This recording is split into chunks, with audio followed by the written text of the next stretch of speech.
אם שאלתם את עצמכם למה שלומית עסוקה, זה כי היא בונה סוכה. לכן היא עסוקה היום. האמת היא ששלומית כבר לא ממש בונה סוכה, היא קונה אותה מוכנה, עם סכך של במבוק מהונג קונג וקישוטים זרחניים made in China. זאת אומרת שאין לה סיבה להיות כל כך עסוקה. אבל נניח, מה שמעניין זה המשך השיר של נעמי שמר. יבואו השכנים, כולם בהמונים, ולכולם יהיה מקום. לכולם יהיה מקום? באמת? לכולם? בבית הארעי הזה שאנחנו בונים היום כדי לזכור את הימים שישבנו במדבר לפני שהגענו לבית הקבוע שלנו. אנחנו עושים מקום לכולם? גם לאלה שעוד לא הגיעו לבית משלהם וממשיכים לחפש מקלט. יכול להיות שאנחנו ממשיכים לעשות לביתנו גם כשהאחר עדיין ספון בסוכה ללא מחסה. אולי שלומית עסוקה יותר מדי בעצמה עד כדי כך שלא בא לה להתעסק עם אף אחד.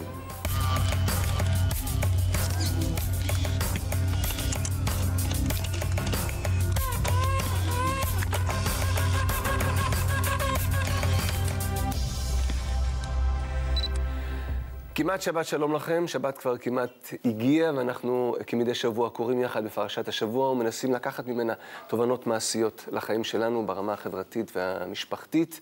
נמצאים איתי הרב רפי פוירשטיין מארגון צוהר, עורך דין אסף וייצן, מנהל המחלקה המשפטית, המוקד לפליטים ולמהגרים, גלית נחום לאומי, מדריכת משפחות לפי שיטת אדלר, ודני דנון, סגן שר הביטחון.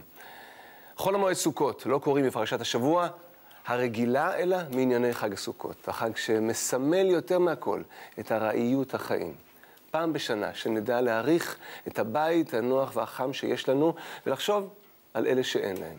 שנזכור את התקופה שיצאנו ממצרים ונדדנו במדבר, בנינו סוכות זמניות כדי לשרוד בדרך לארץ המובטחת. השאלה היא, איך אנחנו, כמי שעברנו את המסע הזה, וכל שנה אנחנו מזכירים אותו לעצמנו, איך אנחנו מצליחים להישאר אדישים לכאלה שמתדפקים לנו בדלת במצב דומה? מיד נעמיק בנושא, אבל לפני זה, הרב פוירשטיין, למה אנחנו יושבים בסוכה בעצם? ביתו של האדם הוא מבצרו. כולנו, הישראלים בוודאי, מחפשים איזה קרקע, בית, רצוי צמוד גינה. הבית נותן תחושת ביטחון, בוודאי לעם שהיה בגלות כל כך הרבה שנים. יש איזה נהייה אל הנדלן הזה.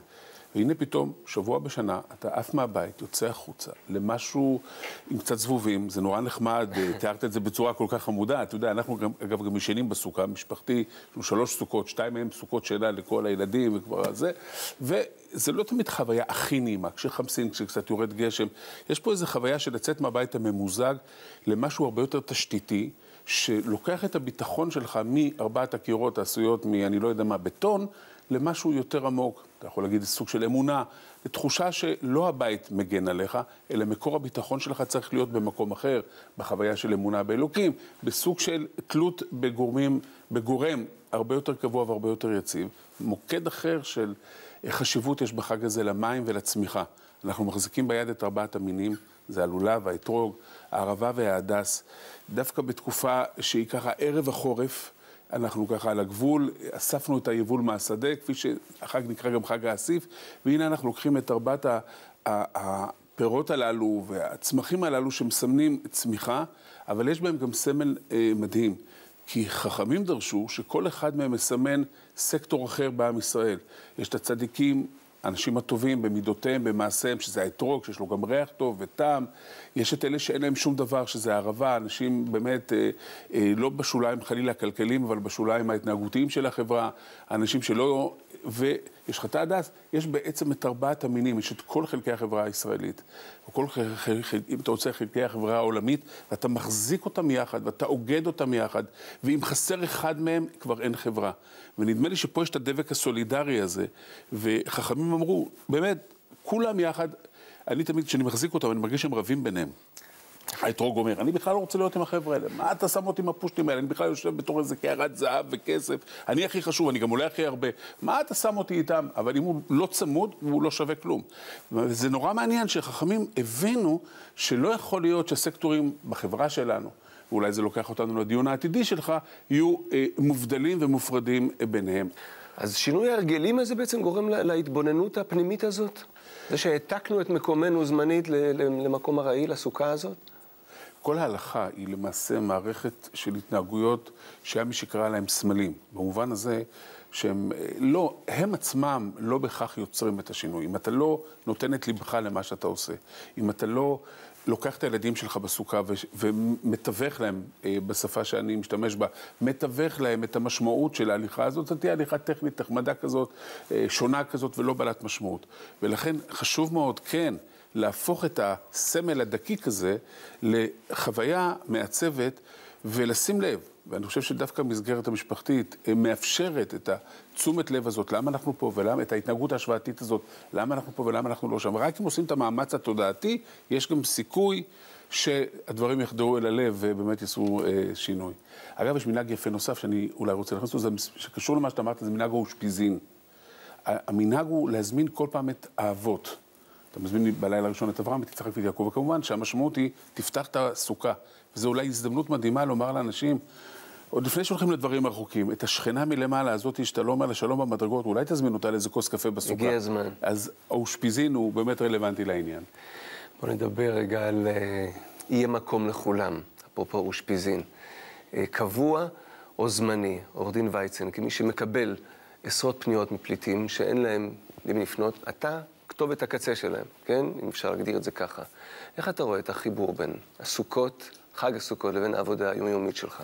אז אם הסוכה נועדה להזכיר לנו שאולי הכל הראי בחיים, שגם אנחנו פעם לא היה לנו בית משלנו, אלא היינו נעים ונדים בסיני, אני חושב שיש הרבה מאוד אנשים היום בעולם כולו וגם בישראל שהם בדיוק במצב הזה. אין להם בית.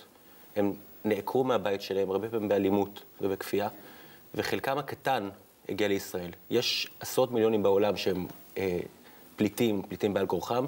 בישראל יש כ-50,000 מאותם אנשים. ועכשיו השאלה היא, האם אנחנו מסוגלים לתת להם איזשהו בית ארעי, סוכה, אבל רצינית, עם סכך כמו שצריך, או אפילו את המעט הזה אנחנו מונעים מהם. עכשיו, אלינו מגיעים פניות באמת מכל הסוגים. אם אני צריך לאפיין אותן לשתי פניות מרכזיות, אז פנייה אחת זה אנשים שהם בכלא הרבה מאוד זמן בישראל, במתקנים של שירות בתי הסוהר, ואין אפשרות להרחיק אותם בגלל שהם מסוכן. רובם מגיעים מסודן ואריתריאה, אי אפשר לגרש לשם אנשים, והמדינה גם לא מנסה, ובכל זאת הם כלואים. קבוצה אחרת של אנשים, זה אנשים שרוצים שיבחנו את בקשת המקלט שלהם, והמדינה פשוט לא עושה את זה. ואתה מתמודד עם זה באופן יומיומי כמעט. זאת אומרת, זה התלונות שמגיעות אליך? זה פניות שמגיעות למוקד לפליטים ולמהגרים, ואני בתפקידי שם מנסה גם כן לעזור, דרך המערכת המשפטית, דרך שינוי של השיח הציבורי. אז אתה נציג המדינה מבחינתם. כאילו, אם יש כתובת אחת לדפוק, אלא דלת אחת, זאת הכתובת? אני חושב שמבינים היום שאני לא משרד הפנים. הכתובת היא משרד הפנים, ולצערי משרד הפנים לא עונה כשדופקים על הדלת. אבל אני לא ספק כישראלי, כעורך דין ישראלי, מנסה לעזור להם להקיש על הדלת בצורה מספיק חזקה, כדי שישמעו את כולם גם בבירוקרטיה של משרד הפנים. מה הביקורת שלך, אם היית משמיע אותה במשפט אחד על בעצם היעדר הדלת הזאת? קודם כל, אין דלת. יש קיר בטון מזוין, שגם אם כשאתה דופק עליו, אז המפרקים כואבים, אבל אף אחד לא שומע בצד השני. אין מדיניות. יש צורך להבין, מדובר פה באנשים שכרגע המדינה לא מרחיקה. ברגע שאתה משאיר פה אדם למשך שנים רבות ולא נותן לו מעמד שיאפשר לו לעבוד ונגישות לבריאות, אתה בעצם פוגע לא רק בו, אלא גם בכל מי שסובב אותו, בתושבים של הערים של שכונות בדרום תל אביב למשל, כי כשלידך יש מישהו שאין לו יכולת להסתכר, אז גם אתה סובל מזה. והפתרון הוא חייב להיות פתרון של הסדרה. פתרון של הסדרה של מעמד, כל עוד אי אפשר להרחיק אותם. פתרון של הסדרה. אומר, האיש שמטפל באנשים האלה פרקטית יום-יום. דני דנון, איך אתה מגיב על זה? אני מסכים, צריך מדיניות הגירה ברורה. בנינו גדר בדרום שעצרה את זרם המסתננים, והם אנשים שבאו לעבוד פה. אני הייתי דרור בדרום סודן, פגשתי את נשיא דרום סודן, על מנת להסדיר את החזרה של הדרום סודנים שהיו פה, והסתובבתי. התנאים שם קשים, מזעזעים, אני מבין למה הם רוצים לבוא ולגור פה. אפילו התנאים הקשים שהם גרים פה בארץ שלנו, הרבה יותר טובים מהתנאים שלהם בארצות המוצא. עכשיו הם מסכנים את חייהם, זאת אומרת, זו סכנה ממשית לחייהם. אני חולק על הערכה הזאת. בפועל מדובר, רוב האנשים שבאים לפה, באים על מנת להרוויח יותר כסף. לא מדובר בפליטים שברחו משדה קרב, ודופקים לנו על הדלת, תנו לנו מחסה. זה לא המצב. מדובר על אנשים ששילמו אלפי דולרים על מנת להגיע לפה, עברו דרך מדינה שלישית, דרך מצרים, והגיעו לפה. עכשיו, כרגע המדיניות הגירה לשיטתי צריכה להיות איך אנחנו מחזירים אותם לארצות המוצא. איך אנחנו מחזירים אותם לאפריקה. נכון, הם רוצים להיות פה, אבל אני דואג לתושבי מדינת ישראל, תושבי שכונת התקווה, יושבים בסוכה ומפחדים. מפחדים לצאת אחרי שעה 6 בערב. ולכן אני בא ואומר, אני רגיש, אני מקשיב, אבל אני חושב על עניי עירי קודם כל. ולכן אני רוצה לראות איך אנחנו, בצורה הומנית, מעודדים אותם לחזור לארצות המוצא, עם יותר כסף, אולי עם יותר השכלה, אולי עם הכשרה מקצועית, אבל שיבינו שהמקום שלהם הוא לא במדינת ישראל. זו מדינת העם היהודי. חזרנו מארץ מצרים, אני רוצה לראות עולים יהודים באים לישראל, ולא עוד עולים במרכאות שבאים מאפריקה למדינת ישראל. אני מקשיב לשניכם ואני אומר, אז הכל נופל על בירוקרטיות? מה קורה פה? אני שומע איזה טיעון, אני אהיה עירך קודמים, אנחנו פה, אנחנו סובלים מזה. מצד שני, יש פה עניין הומני לחלוטין. בני אדם, אין להם מעמד. כרגע, הם פה, הם פיזית, הם פה. הומני, אז בואו נחלק את זה בצורה שווה בין כל ישראל, הרצליה פיתוח, אולי בקיבוצים יקלטו גם הם את המסתננים. למה רק תושבי דרום תל אביב, ערד, אילת, למה השכבות החלשות צריכות להתמודד עם זה? בגלל שהממשלה שלחה אותם לשם באוטובוסים ולא מסדירה את המעמד שלהם. כי ברגע שהמעמד יוסדר, הם יהיו בקיבוצים, הם יהיו בכל הארץ.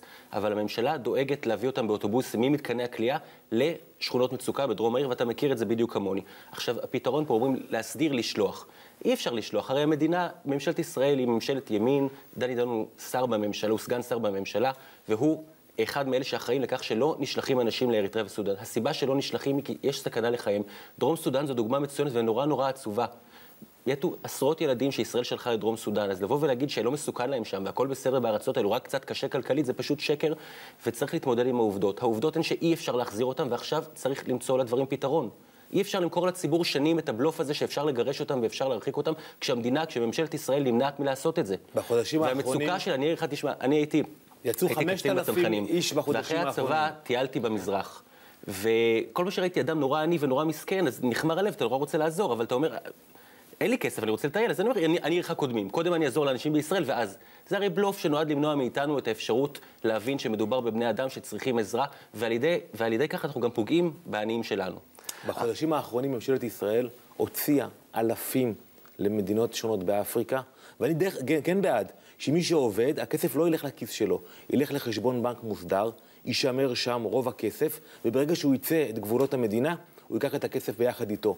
אם לא נפעל, למה שהם יצאו מפה? למה שהם לא יגדלו משפחות? יושב פה הרב פוירשטיין. מה לגבי נושא של נישואין בין יהודים ללא יהודים? האם אנחנו רוצים שבסוכה בעוד 20 שנה ישבו מסתננים נוצרים או מוסלמים עם יהודים ויהודיות? אני מודאג לגבי הצביון של מדינת ישראל, ולכן אני בא ואומר, אנחנו צריכים לפעול על מנת לעודד אותם לחזור לארצות המוצא. צריכים לעשות את זה בצורה הומנית, אבל בואו לא נשכח שגם צריך להיות הומנים לגבי תושבי מדינת ישראל. אסף, מבלי להיות צבועים, לכל אחד מאיתנו צובט היחס לפליטים, זה ברור, אבל זה רחוק מאיתנו, וקל לנו כל עוד אנחנו לא חיים בתוך זה, כן? אולי כדי לתקן את העוול שנגרם לנו צריכים לגור איתם ולידם, כדי להבין מה המשמעות של הדבר הזה. אנחנו מוכנים? כל אחד חי עם בני משפחתו וחי בפרטיים, הוא לא יקום ויבוא לתחנה מרכזית כדי להבין את הבעיה הזאת מהותית. כדי שזה ייגע לו והוא יפעל פרקטית. יש פה שתי בעיות נפרדות, שאחת מהן לטעמי לא בעיה בכלל, שמשלבים ביניהם. בעיה אחת היא בעיה אמיתית. הבעיה של תושבי השכונות בדרום תל אביב ובאילת ובערד היא בעיה אמיתית של תשתיות שקורסות תחת כמות רבה של אנשים. אבל לזה אפשר למצוא פתרונות פשוטים, כמו שאמר סגן השר, להעביר אותם למקומות אחרים, להמריץ אותם לעבור למקומות אחרים, להסדיר את המעמד שלהם. הבעיה השנייה היא לא בעיה בעיניי. הבעיה של יהודים שהתחתנו עם אנשים זרים היא לא בעיה. היא פשוט לא בעיה. זה כמו שבארצות הברית יבוא ויגיד אדם שיהודים לא יהיו פה כי נוצרים מתחתנים עם יהודים. חס וחלילה להציג את הדבר הזה כבעיה בכלל. יש פה אנשים שאם יסודר המעמד שלהם, הם יחו פה עוד תקופה מסוימת, רובם הגדול רוצים ויכולים יהיו בעתיד כנראה לעזוב למדינותיהם, ובזה ייגמר העניין. אבל כל עוד הם כאן חייבים לתת להם זכויות ולאפשר להם להתקיים כאן. תודה בשלב הזה.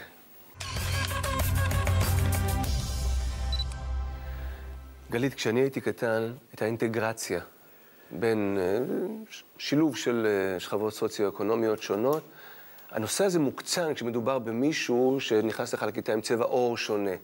יש שיטה לגשר על הפערים האלה, איך מעבירים את זה לילדינו? קודם כל, אם אנחנו מדברים על אינטגרציה, אז צריך להגיד את זה, וצריך להגיד את זה ברור. האינטגרציה למעשה לא עבדה. היום יודעים להגיד את זה שהאינטגרציה יצרה איזשהו... הכוונה הייתה מאוד מאוד מאוד טובה. זה באמת לקדם אוכלוסיות יותר חלשות, להביא אותם לתוך שכונות יותר מבוססות, ולקדם אותם. ומה שקרה זה שזה יצר חוסר שייכות מאוד מאוד חזק, גם בשכונה שהם לא בני בית בה, וגם בשכונת המוצא, כי הם לא לגמרי, לא מצאו את עצמם. אז כמובן שיש סיפורי הצלחה, וזה לא, יש, אבל בגדול האינטגרציה כאינטגרציה לא עבדה, כי התחושה הייתה שאין מישהו אחד שמבין. זאת אומרת, אם יוצאים מתוך מקום שרק יש דרך חינוך אחת בדרך הזאת ומנסים להתאים שכונה אחת לשכונה אחרת, זה לא יעבוד. צריך לעזור מתוך המקום שבו קשה להשתמש בכוחות של השכונה הפחות מבוססת ולהצמיח אותה משם. ואנחנו יודעים שזה לא עבד. כמובן שבמקרה של פליטים זה הרבה יותר בולט. גם צבע העור, גם באמת הם מגיעים ממקומות מאוד מאוד מאוד חלשים. ומצד שני, הם כרגע מנסים להשתלב בחלק מבתי הספר, אם אני מתייחסת יותר לילדים, במקומות כמו תל אביב, כמו אילת, כמו ערד וכו'. אני חושבת שגם ככה קשה להם מאוד. הדרך שאפשר לעזור להם זה באמת לקבל אותם ולתת להם להרגיש שהם חלק, בלי קשר למה יקרה בסופו של דבר עם ההחלטות של המדינה, לתת להם כרגע להרגיש שהם שווי ערך, שהם לא פחות, שהם לא ערבות להבדיל מאתרוגים, אלא הם שונים, הם אחרים, הם הגיעו, הם לא צברים, הם לא נולדו פה, אבל כרגע, בתוך מערכת החינוך, אנחנו כן צריכים לראות איך אנחנו מקבלים אותם ונותנים להם להרגיש בנוח, וזה משהו שמתחיל מהבית. מה אני אומר לילד שלי? בא אליי הבן שלי, בזמן שלמד בבית הספר הדמוקרטי בקריית אונו, וחבר קרוב. אריתראי שהיה פה 7-8 שנים, ממש, והוא מגיע יום אחד עם פנים לי, ואני אומר, מעיפים אותם. חוזר הביתה, פשוט מצאתי את עצמי נציג המדינה, מנסה להסביר את עמדת המדינה לבן שלי, בחבר קרוב שלא מדבר עברית לחלוטין. צבע עור שונה. מה שלבן שלי היה מובן מאליו, לא יכולתי להסביר לו. איך ייתכן שזה אחרת? את זה איך מגשרים? זאת אומרת, אתה הולך כבר לסוף. אתה אומר, כבר קיבלנו, כבר הייתה קבלה הייתה קבלה מוחלטת. תראה, אני חושבת שזה בכלל הסבר כללי על מורכבות החיים. אתה יודע, זה לא טוב ורע באופן מוחלט, עם כל אנחנו כולנו, אתה אמרת את זה קודם, כולנו נורא רוצים לעזור לכולם כל הזמן, אבל זה מאוד מאוד מורכב, וצריך, אז לפעמים יש דברים שאנחנו לא מבינים וגם לא מסכימים. יכול להיות שאנחנו לא מסכימים. אנחנו חושבים שמי שהיה פה 7-8 שנים, לא צריך לגרש אותו, אבל אז באמת להסביר את מורכבות החיים ומורכבות זאת אומרת, אתה לא צריך להיות מייצג של המדינה, אלא להביא את דעתך האישית בעניין הזה. אני חושבת, אבל חלק אני הולכת אחורה על איך בעצם לעזור לו לקבל את האריתראי בתוך הכיתה כחלק, כשווה ערך. זאת אומרת, נכון, הוא נולד באריתריאה, אתה נולדת בישראל, כרגע הוא פה, ואתם שניכם חלק מאותה מערכת. הרב פוירשטיין, ואהבת לרעך כמוך, אם זה במושג הזה יש את הדבר הכולל של לקבל, אני חושב שיש פה משהו שמחבר בין כל הדוברים, אם תרשו לי. יש פה בעיה לאומית, ויש פה יחס פרטי. זאת אומרת, הילד הזה הוא ילד, הוא צריך לקבל את היחס שהוא צריך לקבל, ואני לחלוטין מסכים. קצת שיש פה שאלה לאומית, ונדמה לי שהמתח הזה של שירות בצבא מול הצרכים האישיים שלנו, אנחנו כל הזמן קוראים בין השאלה הלאומית של שמירה על הזהות היהודית של המדינה, ועם קטן שמנסה להגן על עצמו, ומצד שני הילד האריתראי הקטן והחמוד הזה שהגיע לכאן, והוא לא צריך להרגיש רע, ואנחנו לא רוצים שהוא ירגיש רע. ונדמה לי שאהבתם את הגר בסוף קשור לשאלה של עד שנסדר ועד שנפתור, איך אנחנו באמת נותנים את היחס הכי נכון. זה שיש פה בעיה לאומית ושאלה לאומית, אני חושב שכולנו מבינים. זה שזה לא נכון שהם נופלים פה על השכבות החלשות, כולנו מבינים. זה שיש פה אולי אנשים שמסתננים סתם, אנחנו מבינים. אבל מה אנחנו עושים בינתיים? והבינתיים, לדעתי, יכול לחבר בין כולנו כאן, ולומר שהבינתיים, התורה שלנו, היהדות שלנו, והאתוס הלאומי שלנו מחייב אותנו להסביר פנים ולקלוט. כשאמא שלי הייתה ילדה בשוויץ, בתקופת המלחמה, והייתה לה חברה לא יהודייה, כל הבנות, סיפרה לי אותה חברה לימים, שפגשנו אותה, כי אישה מבוגרת כבר, היא אמרה, למה את חברה של היהודייה הזאת? למה את חברה שלה? ואני חושב שפה באמת השמירה על האיזון שבין השמירה על הזהות היהודית, שבעיניי היא מהותית, והיא סוד סיבת היותנו כאן, לבין יחס נכון ואמיתי של ואהבת לרעך כמוך, הוא אולי הסוג של משהו שצריך לצאת מכאן. העניין הוא, אני הייתי רוצה להתייחס לנקודה הזאת שאתה אומר בינתיים, שזה בעצם, וזה גם קושר אותנו לסוכות, על כל העניין הזה של הזמני, של רגע, לפני שתהיה, ואני חושבת שעל העניין הזה שניכם מסכימים, שלצורך העניין אני מתייחסת אליך, עורך הדין וסגן השר, שאתם, שניכם אומרים צריך לגבש מדיניות, כי הזמני הזה, אין דבר יותר גרוע ממנו, כי זה בעצם מונע מאיתנו לקבל החלטות. אם זה זמני, אז לא חשוב, זה תכף יקרה. אנחנו רואים את זה בהמון המון דברים, שדברים שלא מחליטים עליהם, ולא בעצם לוקחים את האחריות של מה זה אומר בהחלטה. החלטה זה תמיד כואב, מוותרים על משהו, ובשביל לקבל איזושהי החלטה צריך לעשות בחירה, לוותר, להתאבל על הצד השני שלא קיבלנו, אבל אפשר להתקדם הלאה. הזמניות יוצרת הימנעות מאוד מאוד חזקה, שתמיד מזיקה לכל הצדדים, כפי שאני רואה. יש לה מחיר בשטח. דני, מה אנחנו מוכנים לעשות בחיינו למען הכלל, למען תיקון חברתי כזה או אחר, מבלי להיות צבועים? הרי לכל אחד מאיתנו צובט היחס הזה, וכולם מודים שיש פה בעיה. קודם כל, האכפתיות היא חשובה, שאתה לא נוסע ולא רואה את זה. אני אומר את זה גם כלפי המסתננים וגם כלפי תושבי השכונות. ושאתה לא אומר, זה לא אצלי, יש בארצות הברית מושג שנקרא Not in my backyard, לא בחצר האחורית שלי. אם יש זיהום אוויר וזה לא משפיע עליי, אני לא מתייחס לזה. אבל בסוף זה מגיע גם אליך הביתה. ולכן האכפתיות היא מהותית כלפי תושבי מדינת ישראל, גם כלפי המסתננים, אבל ההחלטה של מקבלי ההחלטות להכריע שאנחנו כן רוצים להוציא אותם ממדינת ישראל עם כל הצער והכאב, ושהבן שלך יהיה לו לא נעים בבית הספר, ושאותו ילד שיחזור לאפריקה יהיה לו פחות טוב. אני מודע לזה, זה קשה. אותו ילד שיחזור לאפריקה יהיה לו חיים פחות טובים, אבל החלטה ערכית כזאת צריכה להתקבל, וזה היעד שאנחנו צריכים לחתור אליו. אז איך מגיעים ליעד הזה?